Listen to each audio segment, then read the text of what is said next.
Now, before we go to the communion, before we go to the message, thank you, Father God. We always want to hear some good news. And after she came back from the Philippines, this is the first time she's here. Anna, come here. I'd like you to hear what Anna's experience was in the Philippines. Narinig niyo si Christine, si Iris. So let's hear from Anna. Thank you, Lord.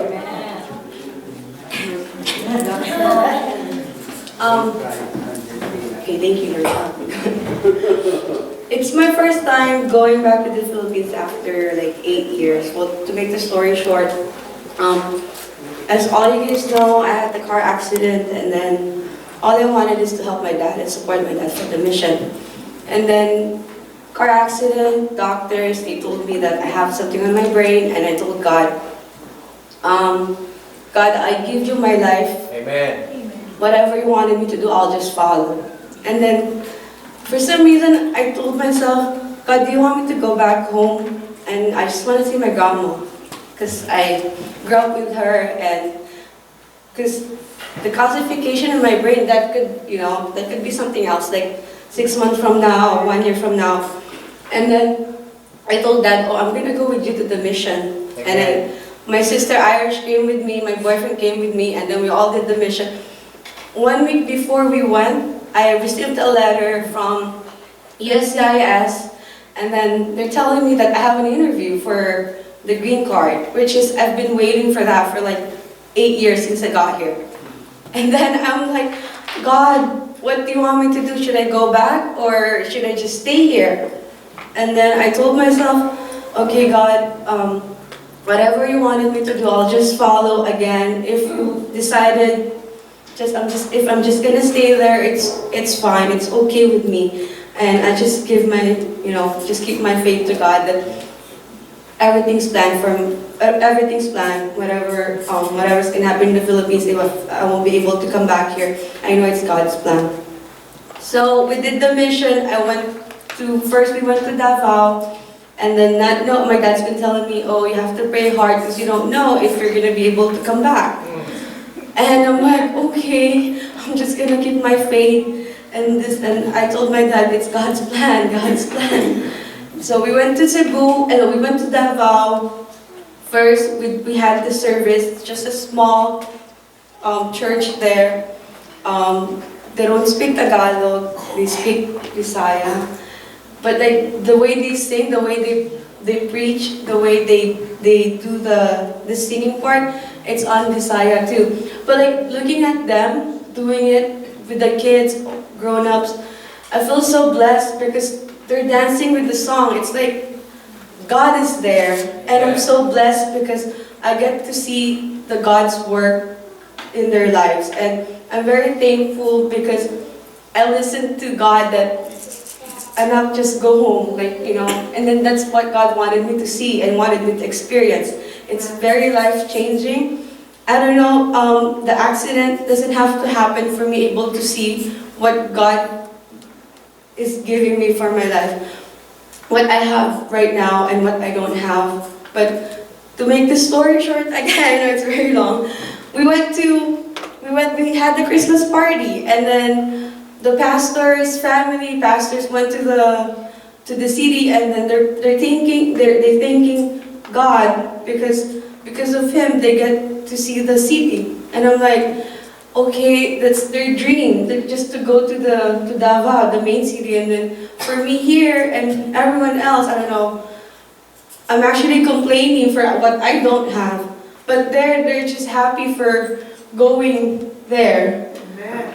And I'm like, oh, okay, Lord, I think the lesson is just be thankful for what you have. Amen. And then one more thing, when we went to like Isla Verde, the kids there, I asked them, how come you're not going to school? They're like, oh, because we have to eat free food first before we go, and we go after lunch. And then their food, they just put like so much rice, and then soup, and a tiny piece of fish. And then over here, I'm like, I pick what I eat. I watch what I eat. I eat 5 times a day. They're very, like, like they had to miss school just to get food. And I'm like, that's another lesson for me and for the team. Then when we did the medical mission, there's one family, there's 5 kids or 4, and then the grandma's telling us in Visaya that the mom passed away and the kids like been sick and been crying. I'm trying to help out the kid, but she won't stop crying. Over there, the medications, they don't even check. As long as it's medicine, they will take it. They don't know if they're allergic to it, they don't mind. They don't even know how to use the medicine, they will just take it. You know, and here at my work, we destroy everything, we just throw it away. In the Philippines, even though it's expired, they're saying that the doctor said it's still fine. And then we went to our mom stepping out, like what my sister said, or telling me. The feeling of like seeing, ano pa tawag doon? What do you call that? The station, the boat station? Yeah. It looks like they haven't recovered yet. Like they don't want to move on, but seeing the people in the market, they started selling food. They're all like trying to work things out. And then when we went to the place where we were going to give out the groceries, all we wanted to do is just to help and help. Even though it's late, we just feel like we just wanted to stay and help. They don't have electricity, but they're still cooking food for the next day. I feel so blessed for the workers who was there, that's preparing everything for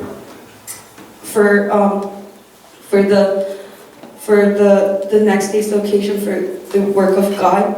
They had to stay late. They had to cook food with no lights on. They had to prepare everything so we can give out the reliefs to the people who's in need. And then we went there the next morning. At first, kids, and then adults. And then next thing we know, our sleepers are all gone. And then the kids are going back and forth. And then we're like, we gave you slippers already. They're like, no, but they're trying to like change their hairstyle. They're changing clothes. But they're kids, they're asking for slippers. And we can't say no to them. It's just slippers that, you know, they're saying, Ate, can we just get 1 slippers? Because my brother is sick and he couldn't make it here. And I can't say no, I just have to give it to her. Ate, can I get some lugaw, pandesal? I'm hungry. Like looking at their faces, at a very young age, like they don't even have a mom or a dad or maybe like ate, kuya to call to, because some of the kids there, their families already already gone. So I told myself when I come back here, I'm very blessed. I still have a mom and a dad. Ate, kuya, my nieces, my nephews are still here with me. Because they're just, I don't even know how they're gonna survive. Like this one kid, I'm like, where's your mom? She's gone. Like, where do you live? Doesn't want to say it. He's just asking for slippers. And then, you know, Yolanda doesn't have to happen. The accident doesn't have to happen for me to realize what I have here. For me to realize how blessed I am. After the mission, I just told myself, God, if I'm not going to be able to come back, just use me. Because there's one nurse. She told me, oh, I work in the geriatrics. She works in the hospital. And then for some reason, after a week, they put me on peds. But I don't know if you know about peds, like for kids. And like she didn't know that she's going to be doing the clinic with the kids in Isla Verde. You know, like how God works in our lives. Like, just forgive her the experience how to work with the kids so she can use it to help out other kids that was really in needs in Isla Verde that can't afford to go to the hospital. And then I told God that I just want to go back home and work and be a blessing to other people.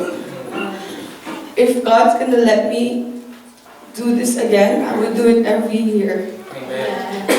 I just, even though I know maybe I'm just, very overwhelming because I had the experience. They said that you might forget about it because living the American dream is very fast and this and that, but I'm going to start my year right. I'm going to do what God told me to do. I'm not just doing this because of whatever I have in my brain or, the Yolanda happened. I just have to do it. First, I supported my dad regarding about the missions, but I want to be with him to do the missions. It's such an honor, and I'm very blessed because God picked me to witness the work of God to the people that was really in need, especially in Ormoc and in Davao and in Bulacan as well. So I'm just really thankful that God really pushed me. My dad, and then the Lord and pastors, and was there to be with me throughout the missions. Then going back to the United States, the airport, they said, "How long have you been in the Philippines? What did you do there?" I did a church mission. I showed my passport. I had to go to the small thing. And I'm like, am I not going to be able to get out? What am I going to do here? I know it's God's plan again. And then for some reason, the officer just said, okay, just get rid of the 2 years and so you can come back again. And then they let me go. Like, thank you, Lord. I'm like in the small room, I just kept praying and praying and praying. I'm like, Lord, maybe I'm the one that's going to have to stay in Davao and do the medical mission because the nurse is going to go to England. So whatever you wanted me to do, Lord, I'm just going to stay because they need nurses there and she's leaving. But yeah, it's such a good, I wish all the youth, we were planning it, we were praying for it, that we could all go and do the medical mission in the mountains. And thank you for all the support and for all the blessings that you guys give into the mission trip. They really felt that they're not alone, that there is God to their lives. Thank you. Amen.